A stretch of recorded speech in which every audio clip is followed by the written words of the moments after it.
weil ich denke, dass ich bei Akuna gute Chancen habe, Motorradfahren zu lernen.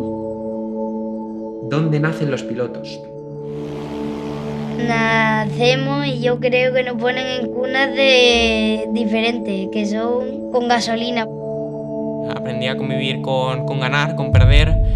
Valencia podía haber decidido hacerlo solo para valencianos. Pero para mí los pilotos nacen cuando tienen su primera caída. De ganar o perder y luego ir todos juntos.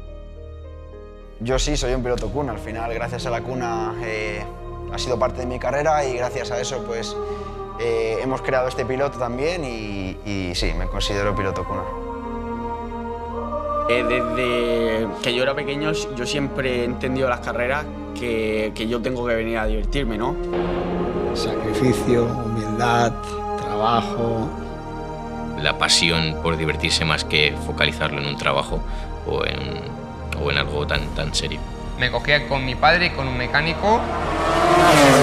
Soy un piloto cuna. He formado la cuna de campeones desde bien pequeño y gracias a ellos he sido campeón del mundo. Y corríamos por los polígonos, corríamos por los pueblos, corríamos con lo que había, ¿no? Realmente era muy peligroso. Sinceramente, el motociclismo me ha dado los mejores días de mi vida, también los peores.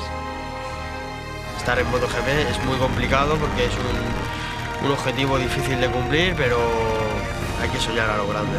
Le debo todo, el conforme soy ahora, al final es lo que me ha construido como persona. Te da la felicidad que yo creo que no se puede explicar. Encima de la moto pues me siento yo mismo, me siento como libre.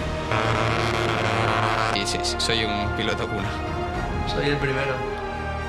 Poder ayudarles a cumplir sus sueños, porque a lo mejor si no estuviese la cuna no podrían cumplirlos.